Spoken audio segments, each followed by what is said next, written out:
Thank you for tuning in to Exeter TV. Exeter TV is the town's public and government access channels, available on Comcast Channels 6 and 22. Channel 6 is your channel. If you have an idea for a program, want to host your own talk show, or submit a film, we're here to get your content on television. On Channel 22, we bring you live and replay coverage of government meetings and other town updates. A third channel, Blue Hawk Media, is operated by SAU 16 and can be found on Channel 8, with all your school sports, events, and meetings.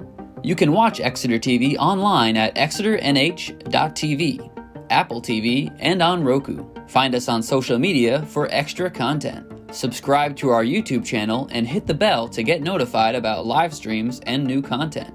Tune in to our platforms every other Friday to watch the Exeter Biweekly Report, with recaps of recent events, updates from town departments, and messages from nonprofits in your area.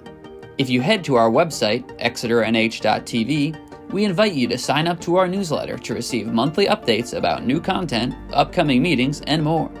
We'd like to thank you for taking the time to watch Exeter TV and hope that you tune in to our other content as well.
here tonight. It's 7:01. We're a minute late, but that's all right. This is the May 13th Conservation Commission meeting, and we'll start with an intro of members. Starting on my right, Oh, Michelle Crapo. Trevor Matera. Andrew Koff. Connor Madison. Nick Campion. Keith White. Fanger. Kyle Welch, alternate. Dan Chartrand, Select Board Rep. And Kristen Murphy, Conservation and Sustainability Planner. So first things first, I think we're alone. I don't think we have any public comment, but No one online. I don't think so. From the looks of my screens, Looks good to me. looks good. From the participants, I see 4 there. Whoa. Exeter TV room, Oh, okay. chair. Oh, there's an attendee. And Bill. Bill is on. Oh, okay. Bill's on. Hey, Oh, Bill. but he's not But he's an attendee. He's not a panelist. okay. He didn't get the. Sorry, Bill. That's okay. I see you raising your hand, though. That much I do see. That might mean he.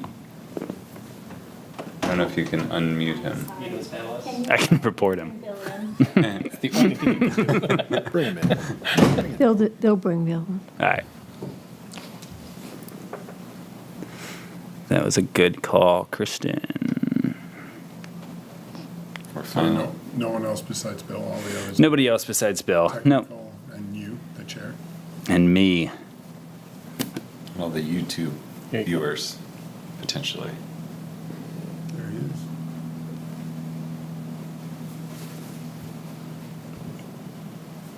Bill, can you officially hear us? And we can hear you?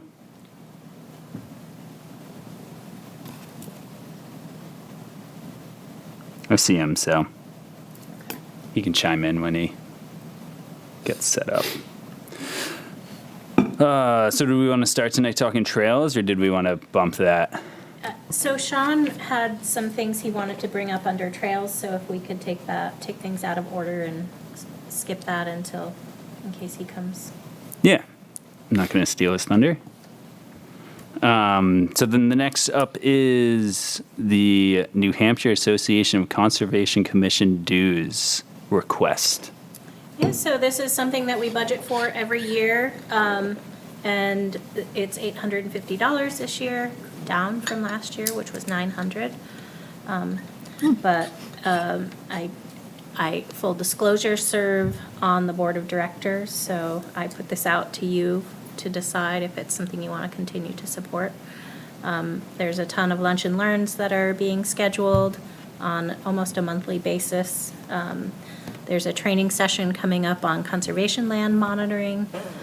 And if you don't receive their newsletter, I would recommend you sign up for it, or I can forward it. I just kind of send along the ones that I think are relevant to topics that we're discussing currently. But anyway.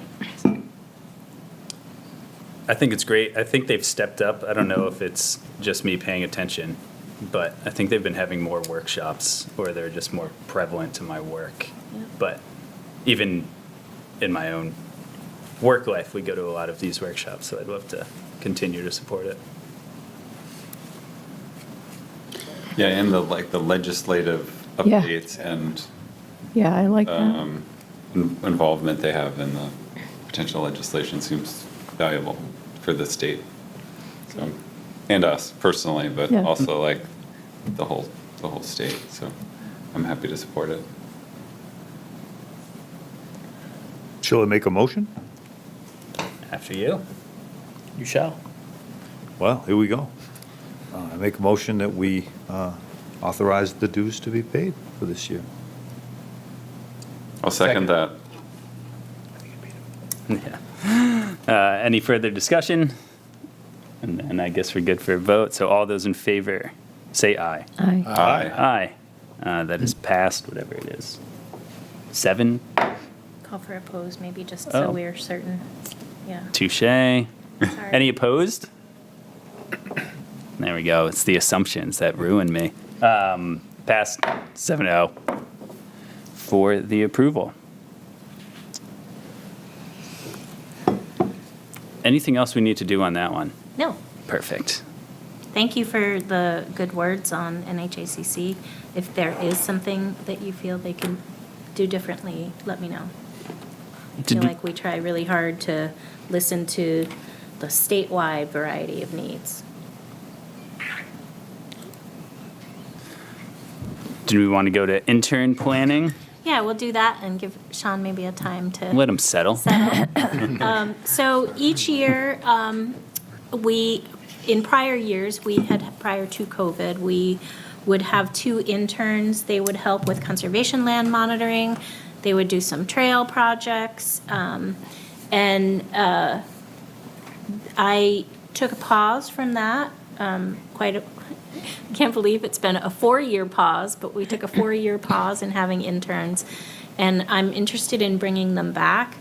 I propose to increase their pay to $17 an hour, but it's a shorter time period, so it's only 5 weeks and 15 hours a week. I know I'm kind of late getting the announcement out, but part of this process includes interviews of the volunteers. So if anyone is interested in sitting with me, or a couple are interested in sitting with me on a panel to interview them, I would appreciate that, just so it's not just me. I could bring HR in if necessary, so it's not just one person, but I think it would be valuable to get Concom members' input. And you don't know those times. No. Right now, it's too far. Yeah, I mean, I would work with whoever it is. Yeah.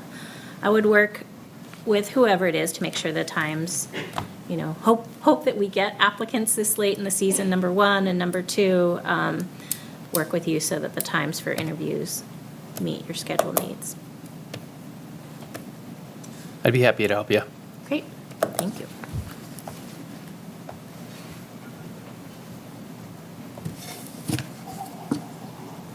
I would be too. I just don't know. We would just have to work Okay, together. yeah. But I'm at a computer all day, so if I could just. I'd be available, Kristen. Oh, was that Bill? Yep, okay, great, thank you. All right, fingers crossed, we're not too late in the season for getting them. I did, to be fair, I do have hesitancy with hiring in the beginning, like the spring and early summer, because ticks are so much stronger and more prevalent then, so I kind of enjoy them coming in the heat of the summer, but we'll see how that works. What time frame are you looking for? So it takes, I would say the advertisement will take at least 2 weeks to Yeah. hit the streets. Yep. What's the ideal candidate?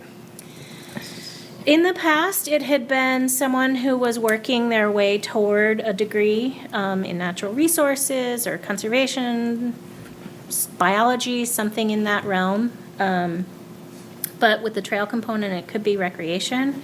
We tend to get people who are fairly advanced in their career in the past. So we'll see. I'm not opposed to someone not having a degree, though.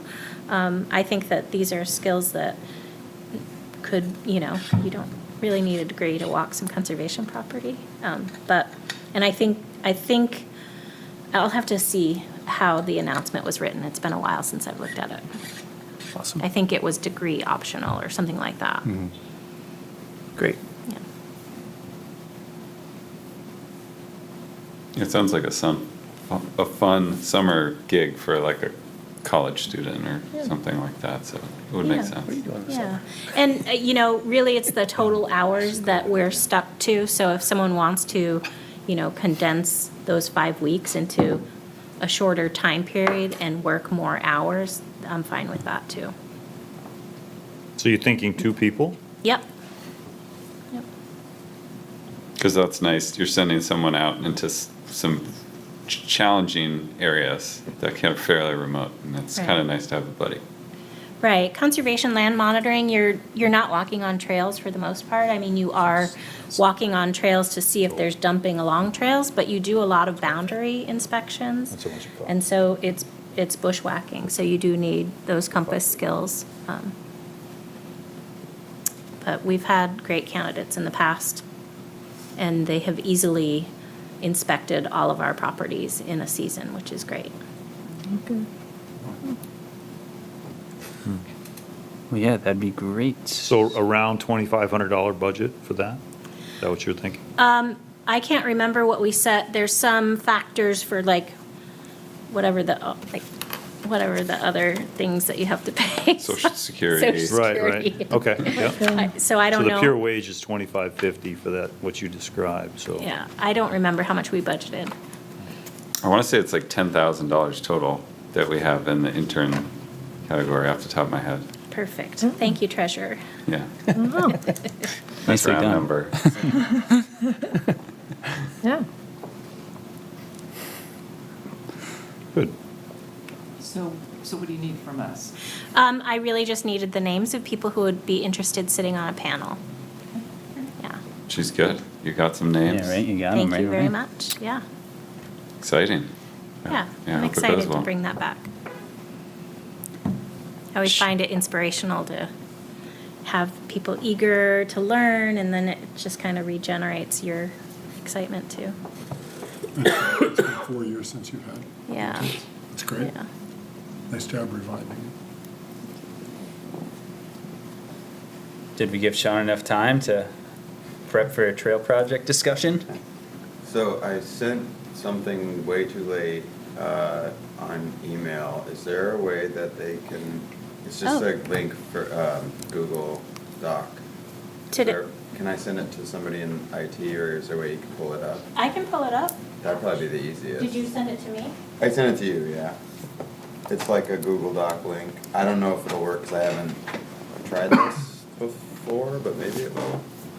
It's Google Slides or whatever, which I haven't used before. I didn't have as much time as I had hoped.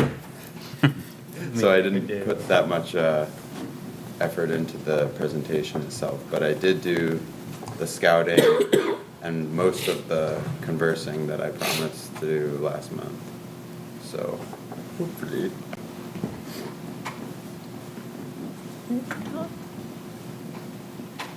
We didn't have a chance to get me and Kyle and Dave and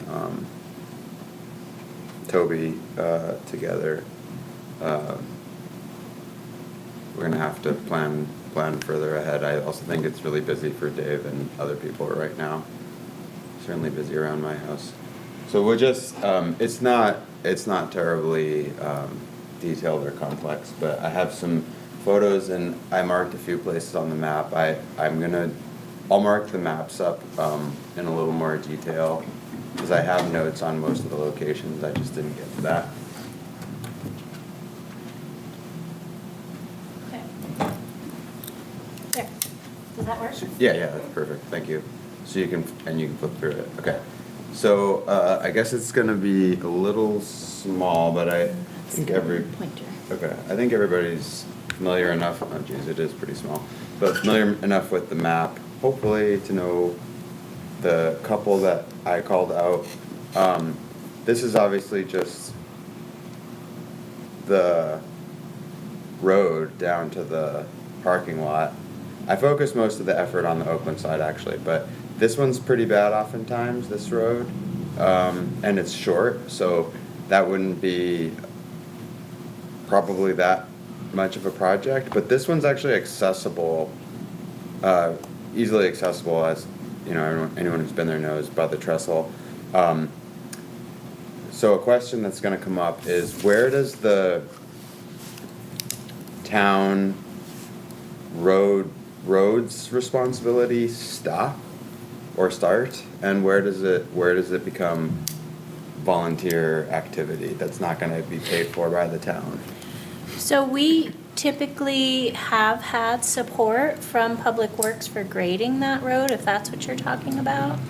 Open question. I mean, Yeah. I noticed that they grade it. Yeah. Do they do the lots? Yep. So they basically grade those and put gravel. Yeah, I don't remember them adding gravel in the past, but And then, like on that one, there's a big tree, old moldy tree that's blocking the access to the road, but that's a road right there on the gas line. There's a road right here. So, and well, right here anyway. But the road basically goes all the way through. So I'm wondering, I don't necessarily want to put the volunteer efforts into things that somebody could do with a backhoe or whatever. You know what I mean? So I don't know what to say about those, but that's one, and we'll talk about the Oakland's one in a second, because that's what I've got my eye on. And then I've had people call out to me a few different places.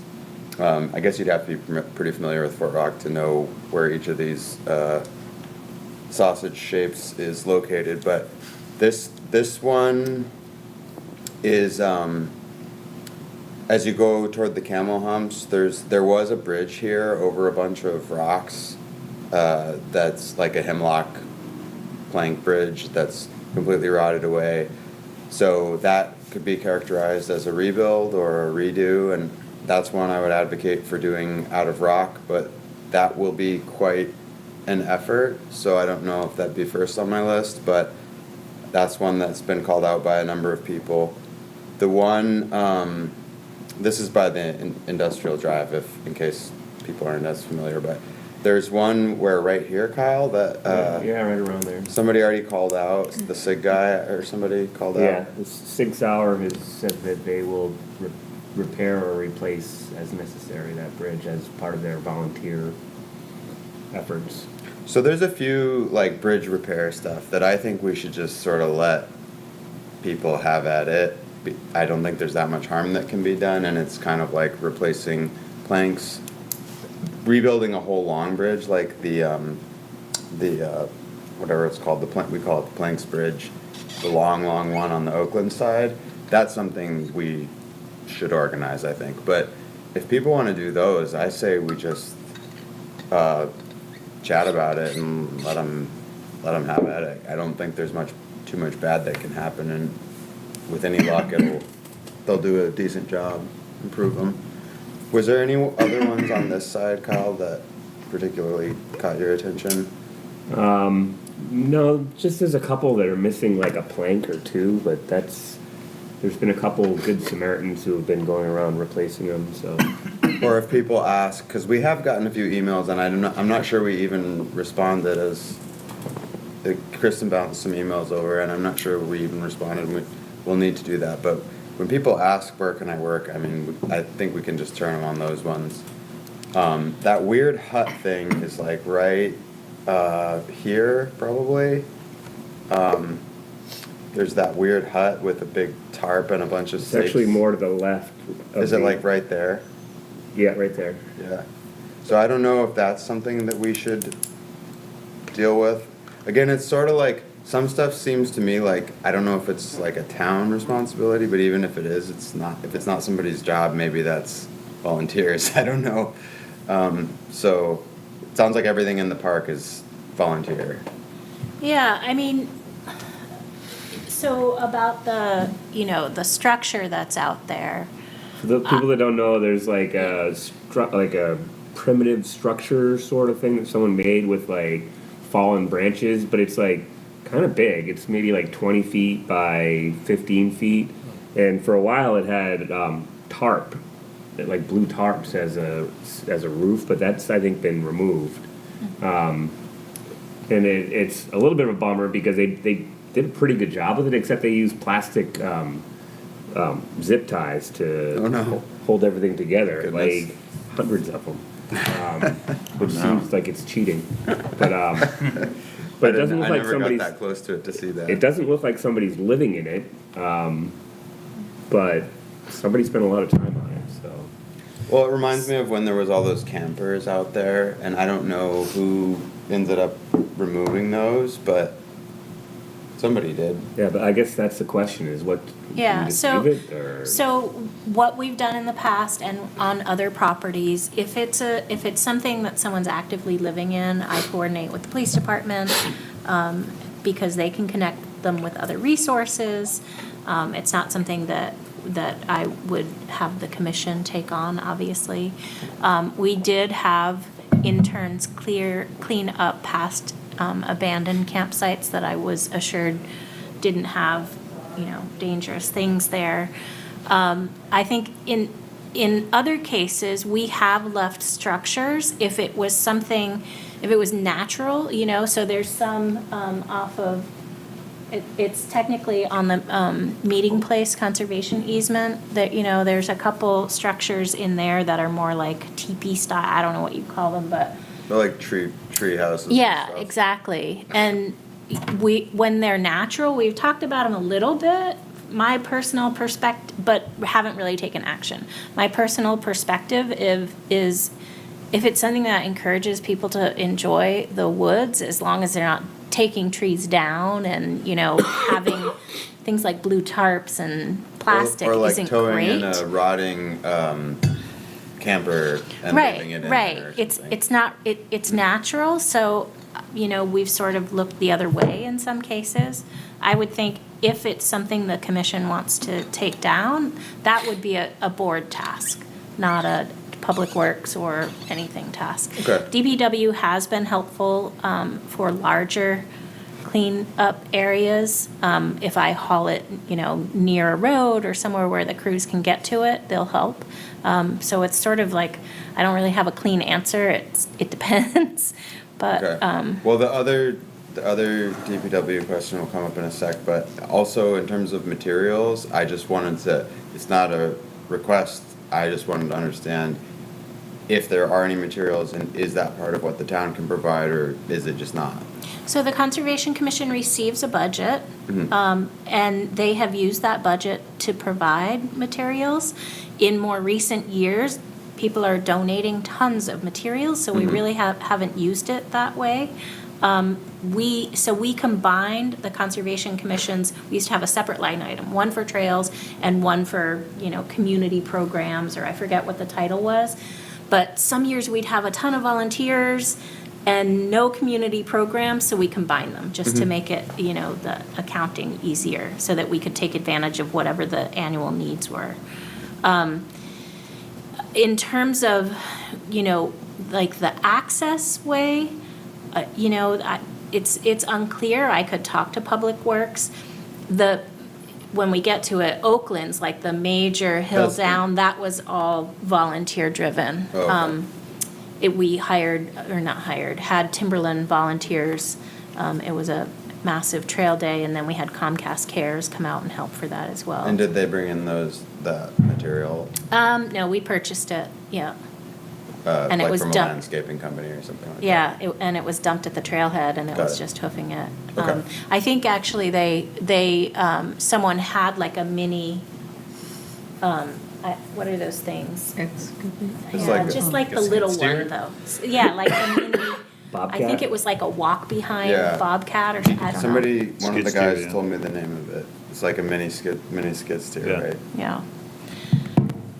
Go ahead. Yeah, so it really depends on the size and scope. I will tell you, Public Works is working on skeleton crew right now. My preference, we rely on them for so much with Rains Barn and others. My preference is to, like, let's give them as much a break as we can. If we can get labor somewhere else and we have the funds, let's do it in-house. The maintenance department has 7 slots in it. I think 3 are currently filled, unless they Oh, might have geez. filled one. But they're significantly depleted. Trying to hire. Yeah, I wouldn't look there. Okay. Well, just trying to understand the parameters. So the other thing I wanted to kind of like throw out as a parameter is I get a lot of questions from the people who know that we're doing this, which is a bunch of people now. They ask about like these, you can't hardly see them, but there's this thing called X Trail over here and it's on the, whatever it is, Verizon or somebody. Carlisle. Easement. or- Well, there's several, I think, right? Because there's a cell tower here, and then there's whatever these 2 plots are, whatever those easements are, conservation easements, right? No, No, What those are- are all what- private. utility. Well, they're privately owned, but I thought they had some other kind of thing on them. No. So there's that. There's these ones down here which are private and various things. And I keep telling people, even if that was something that we could get involved in, which I didn't know the answer, I was going to come ask you. It's not going to be high on the list. So I just kind of wanted to throw some of those things out there as parameters. Like, trying to focus on the things where a lot of people use it, and it's definitively part of the That makes program. sense, yeah. So, There- yeah, go ahead. Just to update, so you can see, the green on this map does show conservation land. The only thing that's missing from there is the road, we did acquire a bit here. and Here, Uh-huh. through. On the Through the North Rose Grove. Farm Oh, I development. see, yeah. But everything else, So I Is think to private. answer your question though, the stuff, the X trails that you're referring to, those could go away at any moment. Like if they Right. decide they're going to develop it, like all of those trails are being allowed to exist through the good graces of the current owner. And if they wanted to put up signs and say no trespassing, then they could. And they were looking at developing it for five or 6 years ago, I think. They came out and did a soil study, but anyway. I think that's still, it's still ongoing. I think they met with the planning board or are going to meet with the planning board. yeah, they did come to TRC with a proposal and are kind of going back a little bit to the drawing board to get some more details. But we do have trail easements for the connection, because you can see we don't actually own the property to the tunnel, but we do have Yeah, I a didn't trail know- I didn't easement notice granted that. just for the trail itself. Oh, okay. Yeah. Is that, is that just someone's private? No, Backyard. it's a recorded easement. Yeah, No, so. but I mean the property in which it sits. Yeah, is it's private. Somebody's Yeah. backyard. Okay. I think it's a common like misunderstanding that where there's trails, people assume it's conservation property. But even if you look at like where Dean's Dream is completely on private property there, and Yeah, some of these I hadn't noticed, even though I've gone on those trails a lot. and I actually found that out because I saw a guy with hunting, and I said, I don't think you're supposed to be hunting in here. He's like, it's private property and there's no sign, so. And, you know, as usual, the hunters know more about the stuff than everybody else, but. Wish I wore my own. Yeah, I would say the private land with trails on it is better suited for rock riders. Not to push that on them, but that would be more under their organizational. And that's actually the Purview. way they kind of have operated. Yeah. Like, there's been a ton of like bridges and features that they put in on private property, but they've largely left the conservation land alone. Right, right. And so, I mean, I guess it's outside of our purview anyway, so we won't worry about the ones that are not within the grounds of the park properly. But Toby's gonna be roped into this. Yeah, so it's weird to sort of split it off that way, but I think we should focus on our land. Yeah, It's I a don't- priority. It doesn't strike me. But that as doesn't weird. mean we shouldn't not talk about it with Toby and other Right. people. Right. All right, so basically what I'm saying is, there's a lot of questions about this stuff right now, for example, and as you can see, some of that trail is in there. I'm inclined to ignore that until this dust settles on all of this, and we know whether they're gonna allow those trails to remain and all that stuff, the trails that are not within the green. Yeah, I mean, there What's it is more called, Rose green Farm? that's just not on the map there. Yeah, a little. And so we will retain a connection basically from the, I don't know, the western edge of the Rose Farm. There's a trail. There is also a trail, and I don't forget your name for it, but talked about it by email, Kyle. You were. Accelerate, maybe? Accelerate. That crosses through homeowners association That's the one I'm land. talking about, it's like right here probably, or like. Further to the left, but it's it's just this not, black- the trail's just not showing on It's there. these ones, right? Yeah. All in black, But it crosses onto homeowners association land. right.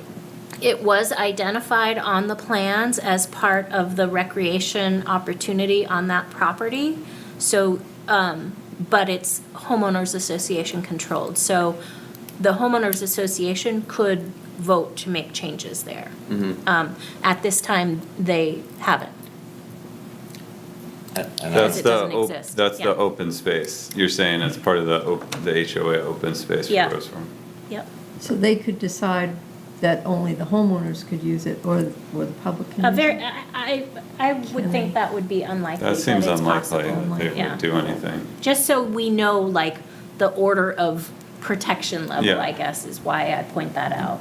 Yeah, I think that's all handy, which is why I bring some of these things up that may be a little bit extraneous, so that we can kind of be like, okay, this is what we're gonna do. Yep. I haven't spent effort on those ones. I'm familiar with all of them, but I'm not spending effort on those, and some of them are outside of what we can spend effort on anyway. But people ask about them. I find it hard to believe that many people from that development are gonna go out too much on those trails. I'm sure there will be a bunch of outdoorsy people who buy those homes, but it's on the other side of a ravine, so like, I don't know that it's gonna be in their sights to be like, get rid of that trail. No, they're required to install a connection to the network that exists. According to From it, that will happen. their That's- documents, right? Yeah. so No, I'm that's saying the required. opposite. I'm saying if they wanted to, if somebody asked about whether they would be like homeowners only or something, it's hard for me to imagine it getting a lot of attention from people who live on the other side of a ravine from it, but I don't know. Before you go to that, can we go back to Henderson Swayze? Can you talk a little, so you talked about replacing boardwalk with rock. Can you describe what you mean by that, just so I understand like the wetland issue and So I don't have or a good, designing? I don't have a picture of that one, cause, I was focusing on a few other ones. That one deserves a picture because that may need to get rerouted or scoped out, by the wetlands scientist. There's a trail there, already. I don't think it's a good location for a bridge. It's a lot of work and it's just gonna last 5 years and be doing the same thing again. But somebody will have to adjudicate whether we can do rock work there. Yeah. If there was rock work to be done there, it wouldn't be, I don't think you would need to add material or anything like that. You just do it. I know there was concern expressed, it was actually on Oakland's, but when some of the rock work was done, we had to take great care to ensure a similar amount of water retention behind Right. it and not just channel it through because there were vernal pools out there. So in terms of like approval, I agree with what you said, that existing planks and stuff could be replaced and, you know, even work within the parking lot, et cetera. But when there's a change like that, I feel like that, like you said, that deserves another visit from the commission. I think one detail about that is I don't think that there's any flow Right. through it, and it's not wet all year. It dries out, but it's just got these big rocks kind of awkwardly placed right now. So it's not really something that you can ride through Or walk through. or even walk through. And That one's a bit of an odd case. And so that's where like moving some other rocks into place could make a continuous kind of trail where it wouldn't block any flow Yep. or change that in any way. I agree. It's not really a flow area. It's kind of a side hill, in a way. It's an odd one. It deserves, This is the one by the camel humps? yeah. I think I more or less got it. It's not that as long as the teal sausage shows, but it's, that's where it is. It's that side hill and then a wet spot.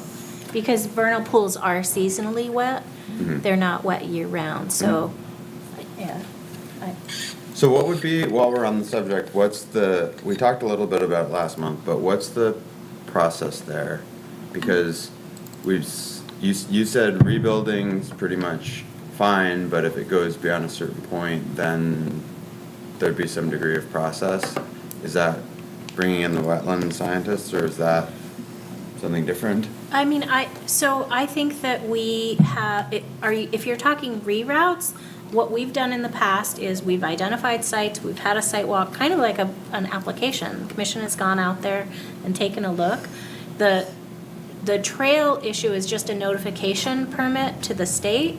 Oh, right, yeah, you said that. It does cost money, but it's, you know, a 10-day notification process, Trails Action, something like that. It's not complicated, but it is a process.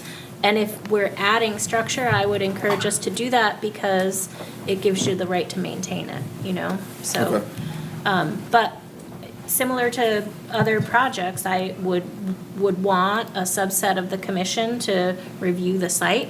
If you all are supportive of this subcommittee that you've created to be the reviewers, I'm fine with that too. But I would want personally to provide some insight, just so there's like a wildlife perspective, but. That may, and that particular question may come into play with some of the Oakland side ones, so we'll keep going. I've really spent most of my focus on this entrance, actually. I think that, well, there's however many entrances, 6 or 8 or something, but there's a few only that get the most of the car traffic. I would say Watson recently, I've been ignoring that. Then Oakland seems to get a lot of it these days. Trestle's kind of falling out of favor maybe, but it has the most parking, so I don't know, maybe I just go at the wrong times. But I think it's sort of between those three. The Watson thing, maybe another time, but I don't have anything on that right now.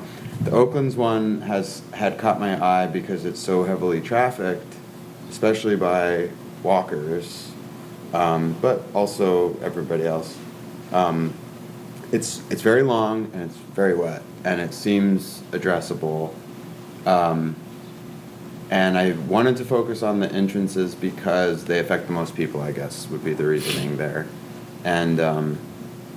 And then there's less of the questions about like the wetlands and stuff, because it's already a built road. It's not a natural feature, it's a built road. So I think we're pretty much free to redo it. There might be a couple questions in there that would need somebody to look at. For example, the concrete culvert, one of them has fallen. So it's like falling out of place, and I don't know. There's stuff like that, but okay. So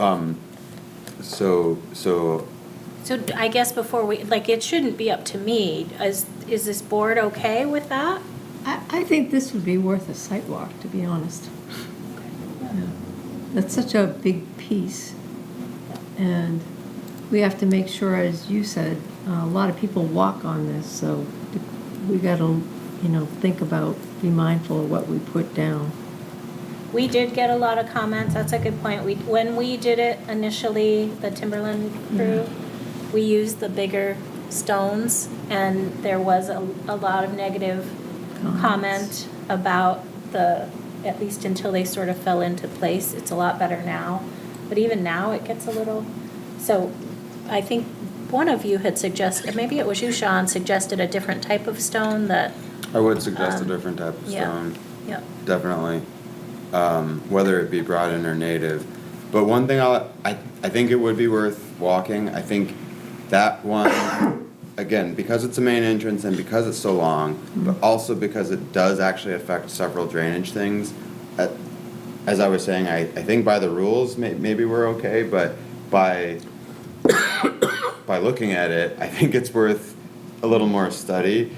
But one thing I will say is doing nothing is probably going to be the worst option, because it's very bad right now, and it's not bad for humans. It's bad because of people walking on it and having it and biking on it and everything else, and not having been built very well.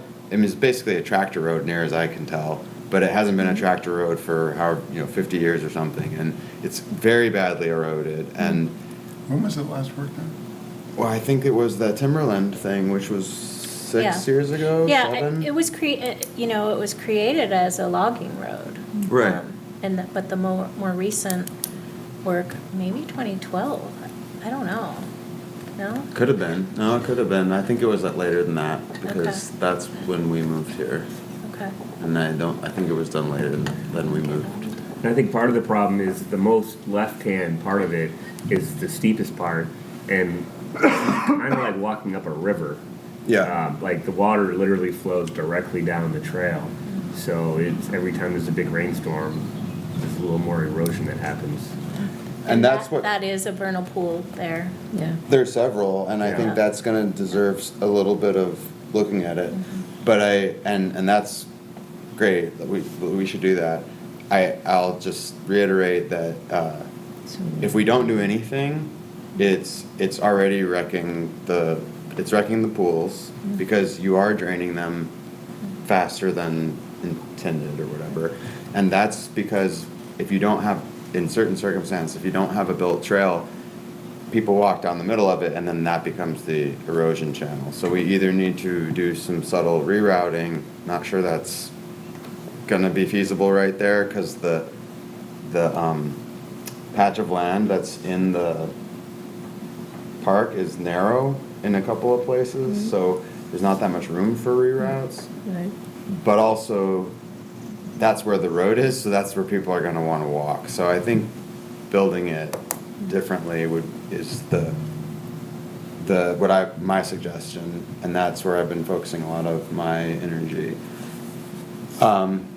It is not that clear to me that I've been looking at it, and I've asked other people to look at it, and it's not totally clear that we need to bring anything in. We may. It's a little bit obscure because the last project, they laid down quite a lot of gravel in some places, and then it's like river rock or something, and I think that's what people were complaining about. Maybe like crusher fines or a larger rock would have settled in better. My thought throughout is to do the way people do a lot of built trails, and do something like this, which is not that far from there actually. And I think I got it right on where it is on the map, but it's somewhere about in there. And you get to see my dog, so this is far. I think Dave confirmed that this was done by Steve Shope, and he did at least 3 areas that I know of. I don't know what his background was in stoneworking, but he did a decent job as far as I'm concerned. These are at least 2012, but I think they're older than that. I'm pretty sure they are. And I know, so 12 years, not that long. 13 years, 14 years, not that long of a time really. But I don't think there's a single bridge in there that's a wooden bridge that's that old. I mean, you could maybe get, a hemlock bridge will last a good long while in some cases, but these, even the pressure treated, they don't last that long. The only thing I've seen last that long is probably the hemlock slab. So obviously, you can't really tell in the picture, but if you know this spot, there is a little stream. I don't think it has a name or anything, but there's a little stream, probably a high pond and a low pond. This has been there for ages, but the thing that I think makes it work, and you'll see this in Vermont, you'll see it around New Hampshire, that people build them this way, which I think of as pave style. Pave, you're used to seeing the Belgian blocks, right? But fieldstone paving is what it is. It used to be done all over the place all the time. That will stay there for decades. And it doesn't, done right, it's not really going to impede drainage. Even done wrong, it probably wouldn't be catastrophic. But what's nice about it is you can leave these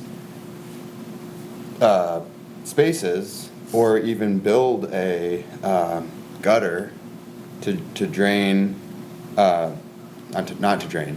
You don't want to drain, but to let it drain at the normal rate without damaging the rest of the paving. So this is basically my suggestion, and that you can already see it in 3, 4, 5 places in Fort Rock, maybe more than that, where it's doing a great job. And I think the thing we need to watch is just that we're not increasing or decreasing the drainage. But it's pretty easy to accomplish that with this style. So that's one that's well-known. I don't know if this was done with the cognizance of the commission, it was before I joined, but in the past 2 years, somebody's been working on this area. This is at the junction of the planks and the logging road. And they're just filling it in, paving, and it's not perfect, but it looks decent to me. This is basically how you do it. You just put the field stones in. It can be more sophisticated than that, but that's probably not worth the trouble for a walking trail. And as far as I can tell, they're sourcing these stones from nearby. You can't tell where they're getting them from, but they must just be moving stones around. So there's stone out there. And that's the size of stone that will stay. You know, these are 20, 30, 40, 50 pound field stones. Sometimes heavier. Smaller than that is not gonna stay, in my estimation. So if we did bring stuff in, I don't think it's worth bringing in gravel. And then I went and did a little bit of study here with my Matic on that road to see what was underneath, and it is indeed very wet, and it puddles in the middle, and that's fixable. That's fixable. Probably the best way that I've encountered, you see this a lot in Vermont actually, where they have a lot of drainage stuff, is if you're gonna have a double track, it's almost like, you remember those driveways that people used to have that would be concrete block or just two concrete strips? You either do one raised part or two.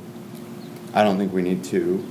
And so I would say we do there's a name for it, but you know, the drainage ditch on either side and a raised stone middle. And that could honestly be almost stepping stones and it would be fine. And I know I'm focusing on this one spot. This is, I think it's about 4/10 of a mile, bottom to top, maybe even a little farther if you go all the way to the Red Trail Junction. I didn't take pictures of the upper part, but the upper part really is like a skidder road, and that's gonna need water bars and stuff to recover it, or just a reroute, but I don't know where you would put it. So it's a lot of work. Even just this one thing, it's not even just a one summer thing, but if we could scope it out, come to agreement, then I'll organize things at first, and at least for this summer, I don't know if I'll do it past that, but you know, we can get a couple of work dates set up and start chipping away at that, whatever we determine is the list. Deeper into the park, you wouldn't really be able to get materials back there anyway.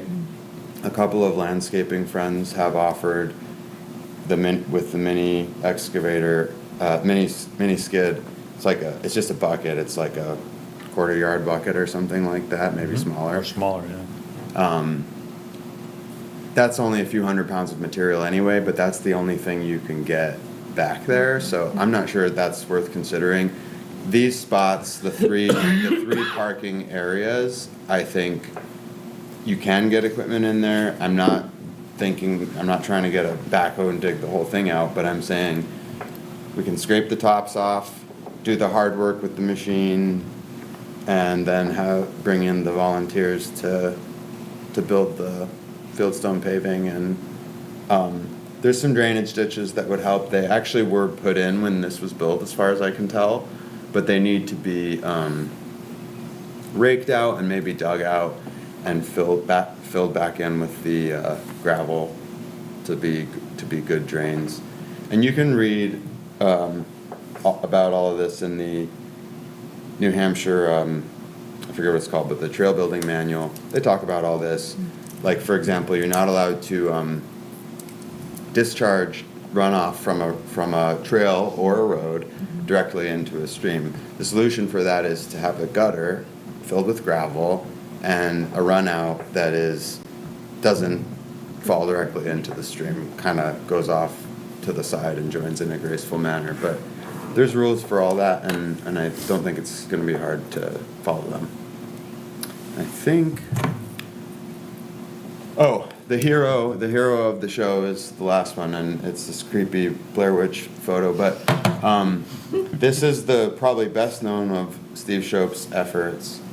This thing is ironclad, I tell you. And somebody has this year I think they did a little bit of work on it, but if anything, it was like moving one or two stones that came out of position and just raking out that little gutter so that it actually drains. And I love this example because it's so bulletproof, doesn't matter, and I don't think he's done anything other than set the field stones in the dirt, in the clay. The other reason is because there is a very substantial pool where Mike's dog, the little Chihuahua, is in the water. There's a very substantial mucky, boggy pool. I tried to mark it on the map, but it's one of those beaver ponds.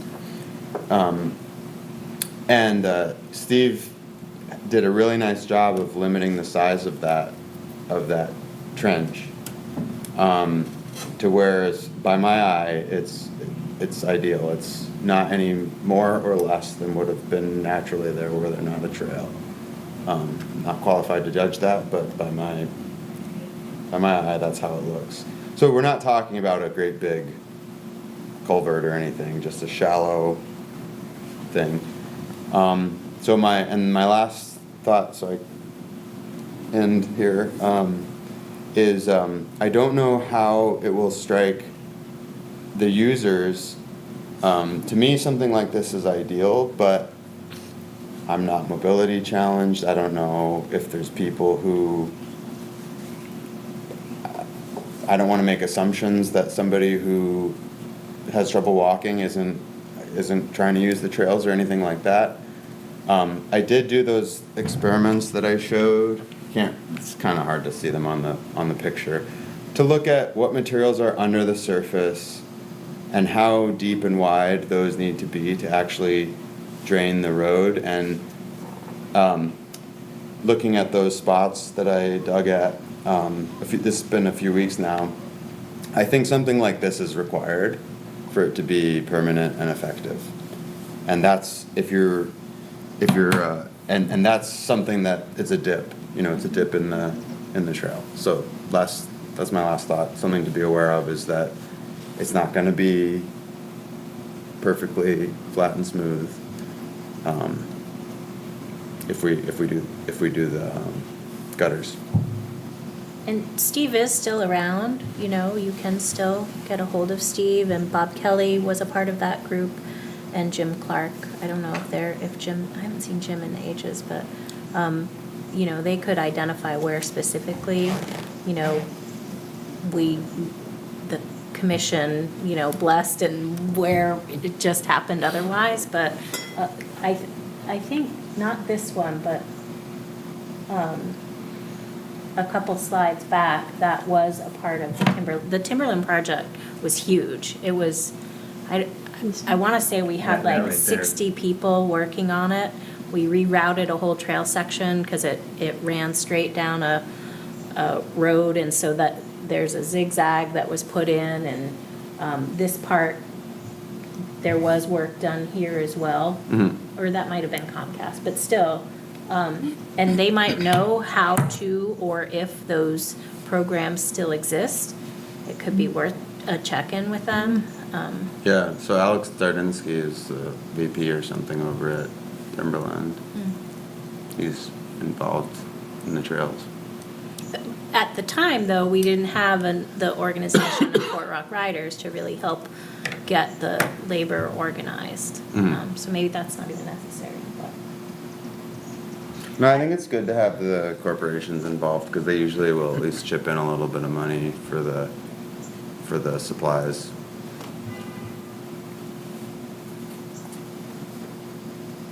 As far as I got so far. I did talk to the landscaping guys again. I think there's a general willingness to bring equipment, but the materials is not necessarily something people have on hand if we do end up needing to bring in some stone. They said, one person said he does sometimes get stuff that's essentially trash to him, and Keith had asked about, don't you need a dumper trailer, and I think the answer is yes, but that would be just a case-by-case basis if somebody's pulling out a rock wall or whatever. So that's kind of TBD. Oh, and I didn't take a picture of the parking lot, but both parking lots really could use something, but I just don't know if it's beyond what like a group of volunteers can do. Because you might want to get some heavy ashlars or something to set it in stone. What's an ashlar? It's like what you make like a granite foundation stone, Oh. like a big block of granite. I'm talking about where the driveway into the Oakland's parking lot, Oh, okay. because it keeps getting filled in with gravel or whatever, and it's okay for a year or two, but it washes away. So that may, I would love to think we could address that, but that may be outside of my my capabilities to organize. And then just one other point, you can see how the coloring changes where it says Chamberlain easement? That's privately owned, but we have a conservation easement, so it's now owned by the Lindberghs. So any work in that area, I'm pretty sure that's where that stream channel crosses It within must be. the easement. We should coordinate with them and be sure they're a part of the approval process. Okay. Well, I'm worried about my own ability to get things organized, and I was thinking I can help as far as kind of trying to develop the list. That's what I've done so far, and I'm happy to organize a day, 1 or 2 work days. Might have to keep the scope reasonable so we don't lose focus or lose the volunteer exuberance. So. I think this is so helpful to, I do miss the days of the trail committee formally meeting, and I know it's another meeting, but to me, this is so helpful to talk through and have a sense for where projects will be focused and what those priorities are. And I think it's helpful for commission members to know that and be out there and understand what the issues are. So are you meeting outside of Concom for this? We haven't had a meeting yet. We've been trying to find a time to get everybody together. All this recon, just stuff that I did while I was out there. So haven't really, other than just going riding with people who are Looking at it. implicated. We haven't really had an outside meeting. I think the call was to get people to go walk, and I think that's separate from the like, here's the project, everybody come look at it. This is sort of like more exploratory walk. I'm sure we'll do that at some point when we can pin everybody down, but I think everyone's just busy. I have had aforementioned Micum do it. He's an arborist, but he has some equipment. That was his dog, the little dog. And talked to Bob Doan, who I think a bunch of people know. I haven't talked to Jim, but I probably will. And then the last person is Kevin Breen, who several people know. And he also has equipment that he may be willing to bring out. These bigger roads that I have been focusing on, I think we will want the mini excavator, the little small track hoe, like a 5-ton vehicle. The other thing that I would love for the commission to consider if we do walk out from the Newfields Road entrance to Oakland's, the area around that parking lot is pretty high and dry. And so, you know, we talk about limitations on parking. I think there's potential to expand there. It would be a big project, but I think it should be something that we should look at while we're out there. I have seen people parking on Newfields Road, you know, on really nice weekends, and so that could be a way. And we've talked about what, you know, that push of use toward the south when the northern trails disappear. You know, maybe it's something worth targeting, a grant or a CIP item, maybe, I don't know how much support there would be for that, but it's something worth talking about at least. Are there grants available for that kind of Yeah. expansion of access? Yeah, yeah, so there are, I think it's open even right now, the Land Water Conservation, LWC, Yeah. Land Water Conservation Service. Yeah. Grant. What do you need from the commission to?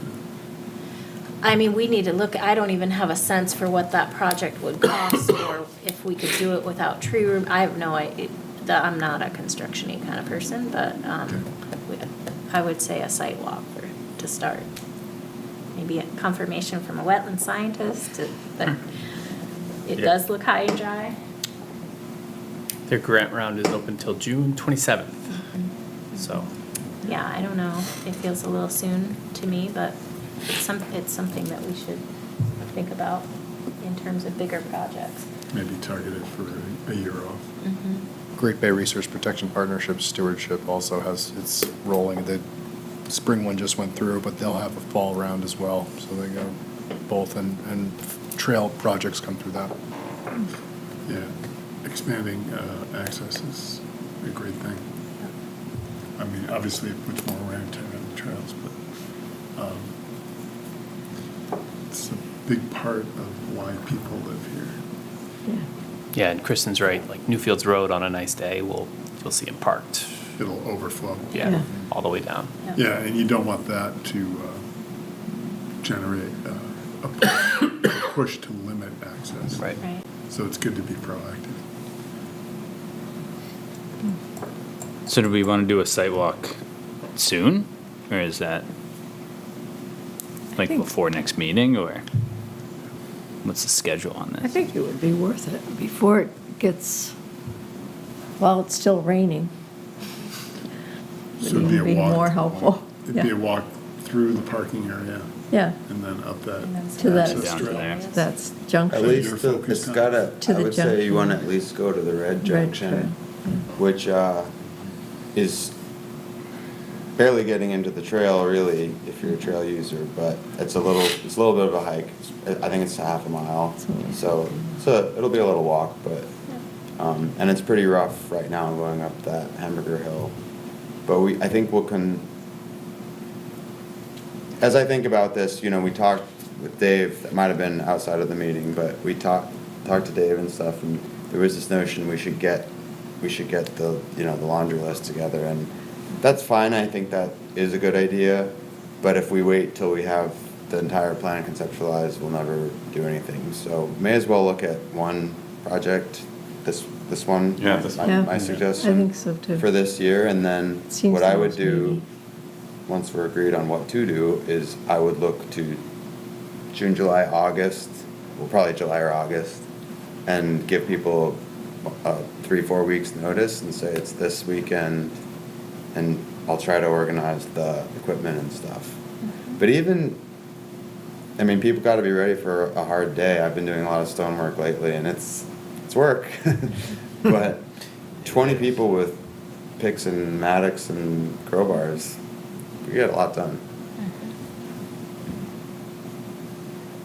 Well, So yeah. I would like to think we could do it before the next monthly meeting, just to get the thumbs up, or, hey, wait, you need this information, or whatever. When's our meeting in June? June 10th is the next meeting. So it'd be looking at first week of June, but thanks for putting all that together. Yeah, Yeah, of course. this is great, Sean. Thanks.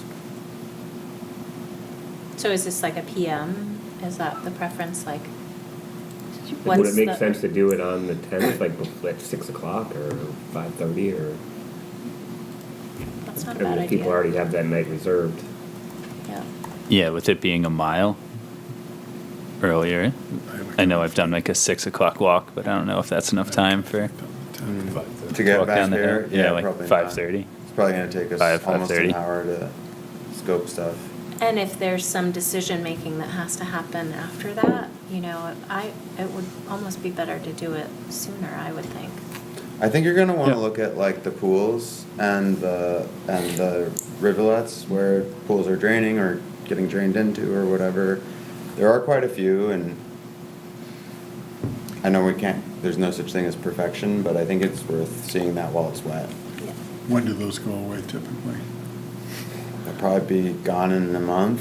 What do you think, Yeah. Kyle? So waiting till June 10th. Some of them stay around for a while. Some do. Yeah. Some stay almost all year, but So if I have a sense for time of day, I can send out a doodle poll and find out what works for something like folks. 5:30. Yeah, I'm fine In the with morning. anything after 4. No kidding. It's kind of my. Oh, it'll probably be just grand out there at 5:30 in the morning.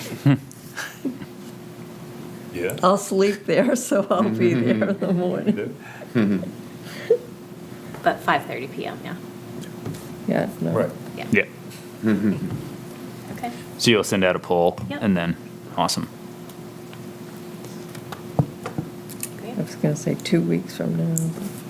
Anything else on trails? I know that was a lot, but I appreciate it. So then I guess we'll just go right into committee reports. This one has nothing, but it says property management. And then I guess I just toss you the mic. Yeah, I don't think there's anything to bring up. We do have, the McDonald Gate is being operated. Michelle is helping. Diane Arnheim, Bruce White, those were kind of the people who had done it in the past. And then 3 people from the River Run community are helping, Gail Lockhart, Billy George, and Tammy Sforza. So that's awesome. I'm really thankful they're able to get that gate functional. We have had a couple issues on the property, but it's been quiet the past couple weeks, so hopefully that continues. And then Rain, Stephen is back on site, working out there. So I'm hoping we're on track to wrap that up. He did a lot of work on the windows, so those should, once all the clapboard work is done, those should be easy to go in. He did request the perimeter of the barn be mowed, and so I'm struggling a little bit with how to make that happen. I'll try to because we make do that. have a I'll try to do that Yeah. within 7 days of now, yeah. Okay. I feel like we need a broader plan, because I'm not sure that the staff shortage will go away that quickly, and so, I don't know, I guess let's keep it in our minds that there might be a need for some funding to go toward perimeter mowing if we can't find another way. Will you include that in your budget for next year? Yeah, I mean, we typically, Public Works can keep up with it for event-based stuff. It's just because he's there all day, he's in, it's a little challenging for, Yeah, I don't think. And this time of year, it's grown, it's almost a weekly. I a know. weekly I 10-day don't think thing, we should and that's rely on a stretch. In the future for Yeah. that, given our difficulties in hiring. Yeah.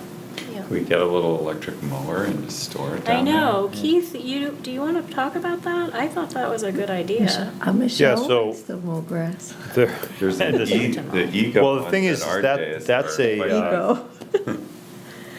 if you drive by it right now, it's already over Yeah. a foot high. It's thicker than Oh, I thieves, can't- right? So you have to have something that's a commercial grade anyway, to But then if you keep it keep up with it, Yeah. So we had discussed, sometimes you'll see, so on the other side of the barn, the Newfield side of the barn, it's very wet in that sort of perimeter around where that drain is. So having a rider type of mower, Yeah. it can be getting stuck. And, so perhaps a walk behind, we had talked about, sometimes I see them fairly cheaply because people are moving towards sitting.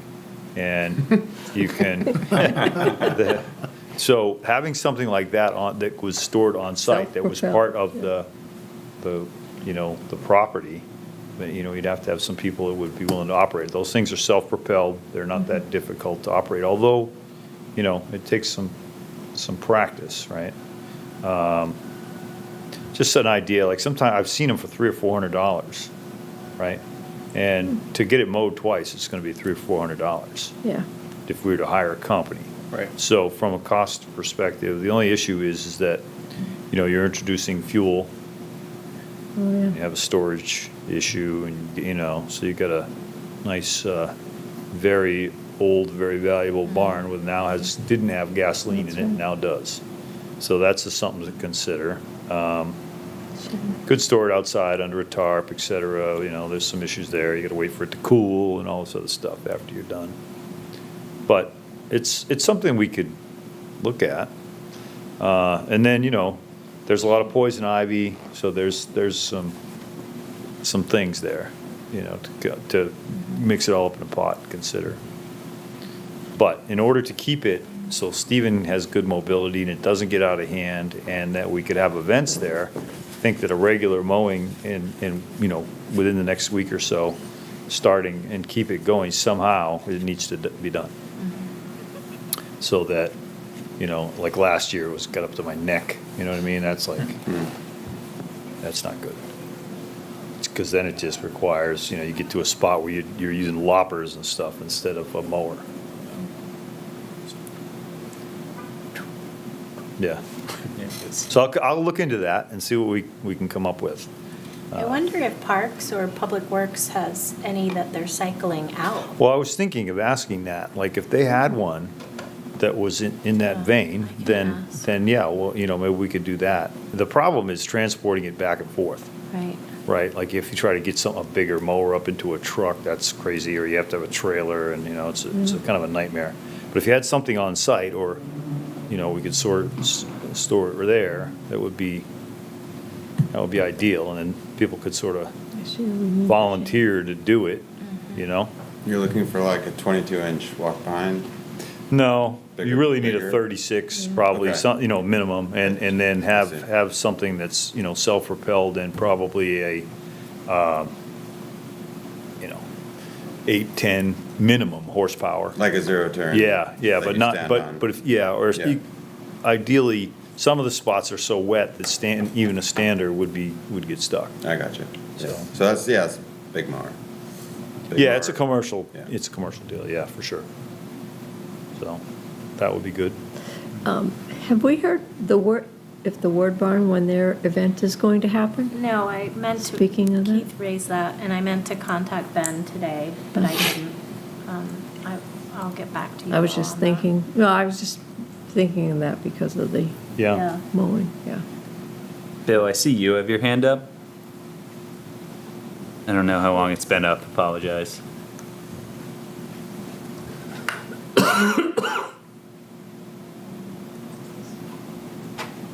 He's still muted.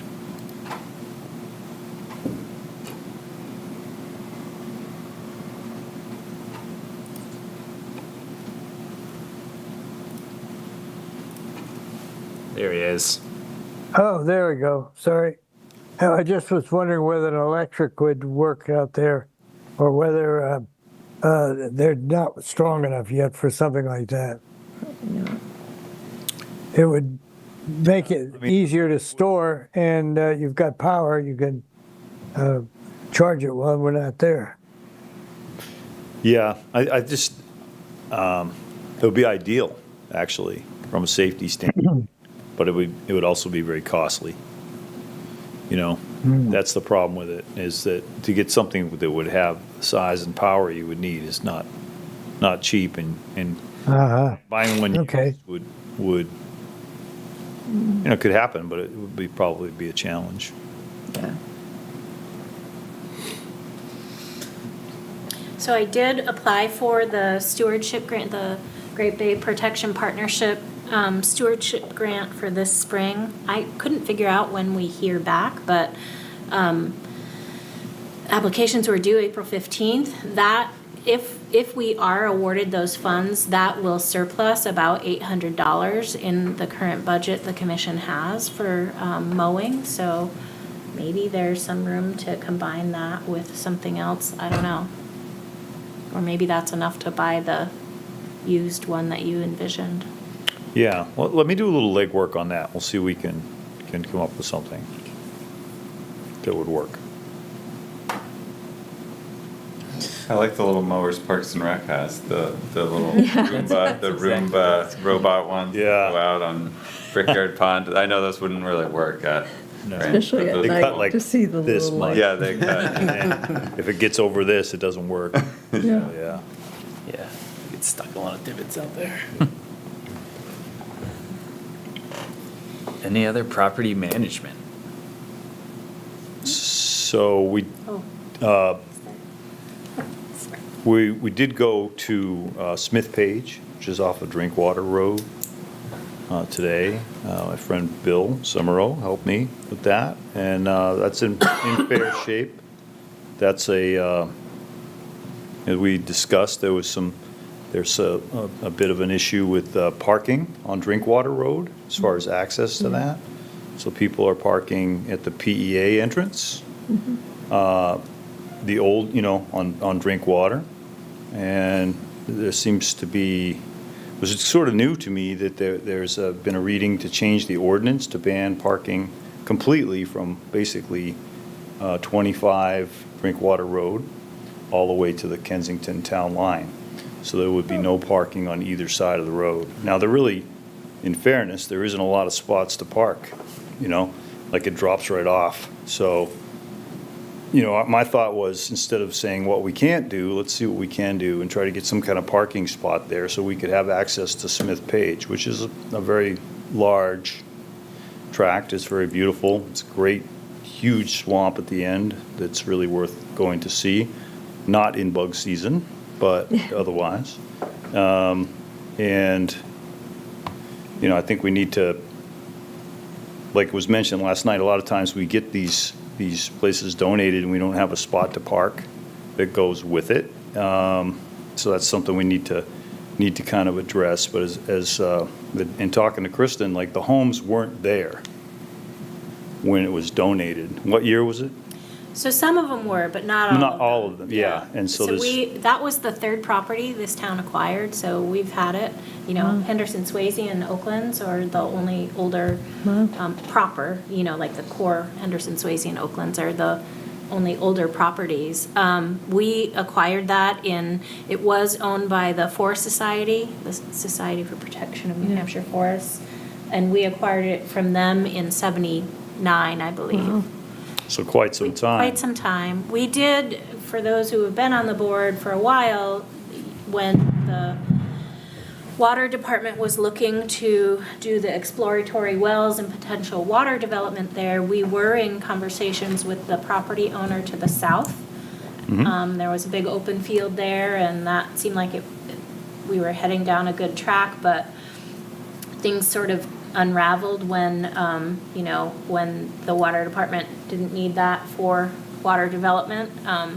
Our dollar amounts weren't really enough to keep development at bay. So unfortunately, that was subdivided in, it's house lot now.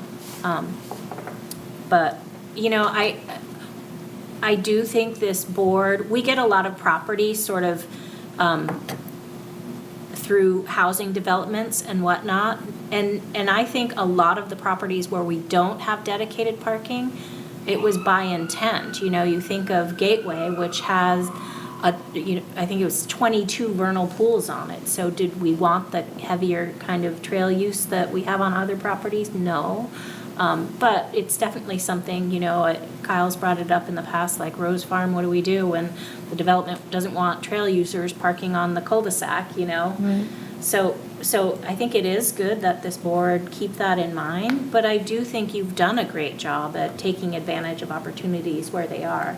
There have not been a ton of property purchases, in the past, 20 years. So a lot of it, well, no, that's not true. 2003, 2005 range there was, but, and I feel like we've made That was 20 spots. years. Yeah, oh, okay, right, You were spot good, on. I was right, good. We've made some pull-in spots where we can, and maybe there is an opportunity to do a single spot or something like that. I think so. I think it's going to be whether we want it bad enough. Yeah, yeah. So just to add some context, the select board, when they change a town ordinance for parking restrictions, it's three readings of the ordinance. We have an opportunity to provide public comment at those readings. The third reading will be June 2nd, and so, and it's at your regular meeting, so 7 PM. There has been comments provided both for and against this proposal, and I think the select board has been trying to sort of More work against through. than for. Yeah, Again, the process is a little mystifying to me as a select board member. What's driving this? And I'm trying to get to the bottom of it. So we don't know what brought the ordinance up in the first place, or?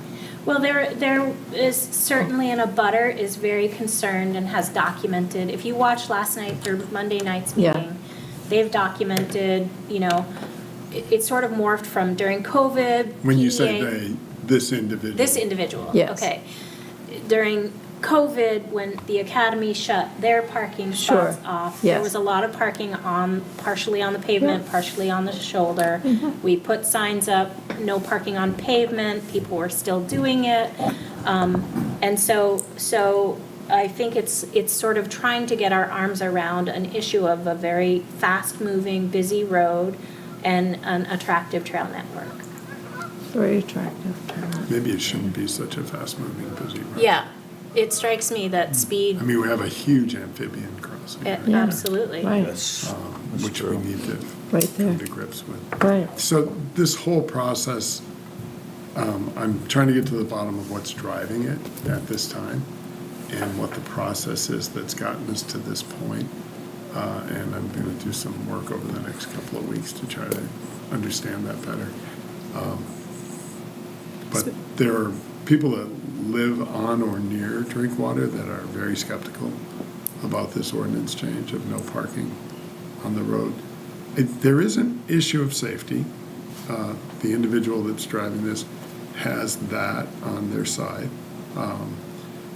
Currently, there's fast-moving traffic and people unloading with not a lot of space. So there's something that has to be done, but I was very grateful to Keith for flagging the Smith Page access last night.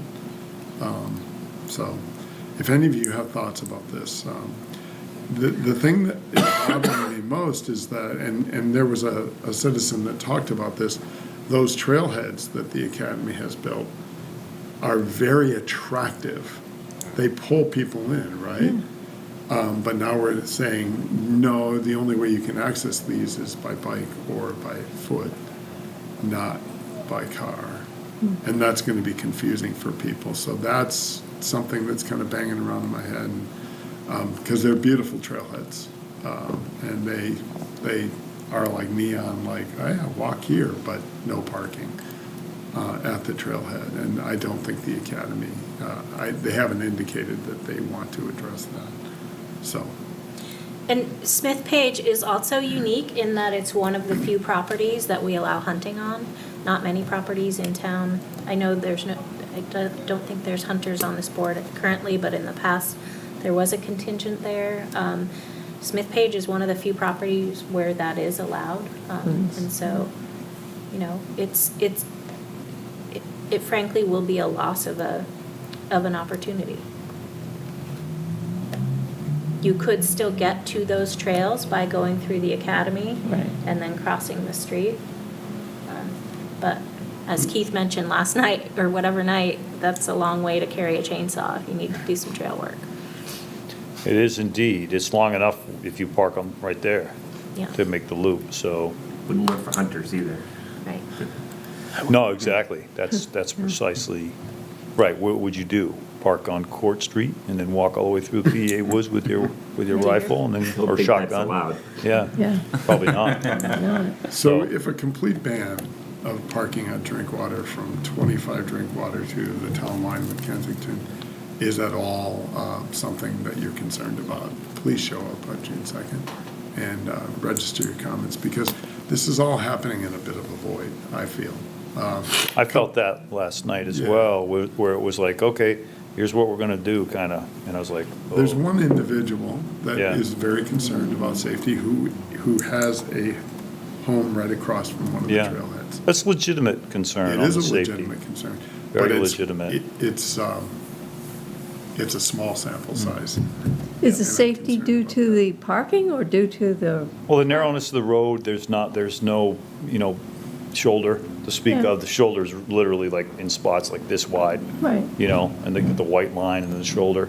And then if you were to try to park there, your car would be like this, So it's just not really a usable spot. So one thing was perhaps like maybe make a sort of an indent of a couple of spots that run Couple of along the spots, same yeah. parallel to the road. To a couple spots and maybe another indent a little further up or something. You'd have to limit the parking, but. Is that something that the suggestion was, or who said that and who would do that? Well, I would think that based on my experience, that the town owns a certain amount of footage from the center line of the Sure. road. Yeah. So that would be their property, our property, and we would be able to do something with that, but I'm no expert on that. Yeah, the academy, what we're being told at the select board level is the academy has given their blessing to the parking ban along there. So they, and maybe it hasn't been vetted at as a community. Maybe we're talking to one individual, I don't know. Again, there's a lot, it's a bit of a vacuum that we're operating in. Yeah. So, if people have thoughts, be happy to hear from you on the 2nd. The third reading will be happening that night, and we would be taking a vote. But, if we were given reason or a broader context, it's not a foregone conclusion that in my mind, that the vote is yes on the parking ban. So. I mean, that's. And I'm speaking for myself, not the other Yeah, select board that's kind of a members. big deal. That's a long stretch. Is there another Yeah. stretch like that somewhere? My concern is that, and you raised the Smith Page thing, and I had no awareness of that. That road is a major recreation conduit. It's a road that automobiles move very fast on, but there's a lot of people that bike or walk or run through Yeah. the Academy Woods, and then turn left or right at Drinkwater Road and use that road to, whether they're doing a loop, sort of yeah. loop through Kensington and back into town. Saw a couple today, actually. Yeah, there's a lot going on there. Joggers. I used to bicycle up Drinkwater Road through Kensington back, 10 years ago. So I don't understand everything that's driving this. And I'm just feeling like we don't know enough yet. Yeah. So it is a recreation conduit though, and or corridor, and so. I think Bill has had his hand up here. Oh, you're muted, Bill. Still muted. Wish I could. You're Probably. muted. There we go. Yep. Sorry, have to get this technology down here. That's been a problem that I think the same fellow that had the problem 5 or 6 years ago, when I was a little more active, who just didn't want the parking there, and he now has it as sort of his thing to win. And I just wondered, the Academy has no idea or won't consider the idea of making a couple of parking spots down on their those wood roads that they have going in there? They haven't said they'd do anything about that? I've not had any conversations personally. It was reported out that they were comfortable with banning parking along that 'Cause stretch of woods. It's a lot of their people that are using it. Students and faculty run that what you were just saying. Probably not the I know. parking there, Right. though. Yeah. They're probably, Yeah. it's unlike, yeah, from the it's other not side. their population that's parking there. It's No, not, attracted by, but they do run it. sorry, Bill. They do run. Yeah. Yeah, I know my own son used to run that quite a bit. It, Yeah, I did talk to And Aaron Biggins about that. And when this initially sort of started to come up as an issue around COVID, Mark Layton was there in the meetings with the abutters, and there were a couple of butters at that time. And we talked about that, and that was not on the table. Developing. Yeah. too bad. That, Because that, they have space there to do that. Yeah. that is a Yeah. consistent thing that I've heard secondhand. I have never heard it firsthand from anyone at the academy, but that seems to be a consistent, I'll just make the comment on this, that the town just finalized the pedestrian and bicycle master plan. And if you haven't looked at that document, I didn't know it was out. I would encourage everyone to look at it. So I get that there's a safety issue at this Drinkwater Road. I would say, from personal experience, there's other more important pedestrian and bicycle safety issues in the core part of the town that would take significantly higher priority than this one. And they're laid out in that plan pretty clearly. So I don't know if Drinkwater Road is part of the master plan, but I doubt it rose to anywhere near the top. right. So I would encourage people to look at that report. And I know, Kristen, you were there at the select board meeting, or was it the planning board meeting where it was talked about? I don't There know. was It some, is on the there was town's some meeting website. that Yeah. was, where it was shared, and I think Dave was talking about it. It must have been a planning board. Yeah, no, your Meeting, but- point, Drew, is excellent. That report is great, and Drinkwater Road does not rise Yeah. to this level. I think the reason we're talking about Drinkwater Road is that there's a potential change in the ordinance. The ordinance. Right. And I'm just concerned about process. Yeah, Not but that- I guess in terms Not that we're of. ending up in the wrong place, but why are we ending up in this place? So, Dan, just because I'm not familiar, forgive me. So if they have the third reading and you guys vote and it's 3-2, then that's it? There's no parking? It could end up that way, yeah. Yeah, I mean, there's a staff recommendation behind this as well. Right. Both the town manager and the Public Works PPW, Director yeah. are presenting this as the recommendation, so. Yeah, I would caution against just doing, just caution against closing something down rather than looking for a solution. You know what I mean? Understand That's, what you're that, saying. and, you know, that's expressed that already. I Yeah. mean, that's But- my personal But Drew's opinion. point is right on. This was not addressed in the pedestrian and biking. Right. It's a concern that I have, that, you know, I know from personal experience that there's a lot of pedestrian and Yeah. bicycle activity on Drinkwater Road. And it kind of goes under the radar. And it's because the trail network is right there in the Academy Forest. And is the process here that somebody, I think you said this, but I'm not that familiar with it, but somebody comes and says, I want this ordinance or whatever? Well, that's not typically the process. Well, but I guess I'm kind of on the same But that page seems to with be a driver here. There's one individual that's very. Because they can force it to be considered or whatever? I don't know. See, that's what's a bit opaque to me, is there's one person that's spoken very vehemently for this, and that person isn't a butter. And I know that person has had interaction with town employees and elected officials as well. But, yeah. I was just trying to get a grasp on the parameters because I don't know if the question is there a good solution, or if the question is, this citizen, there's a mechanism by which this citizen can force you to consider this issue and vote on it, or whatever. Yeah, no, I don't think force is the right word. But it's risen to this level now. Okay. And it might be just a repetition of, interactions with this one individual that's driving this. That's my Agitating. concern, I think, is that one individual has repeatedly flagged this. And you want to get a truer sense of I just don't know. things. Yeah, it's a bit opaque to me. Well, There is a safety issue, no doubt.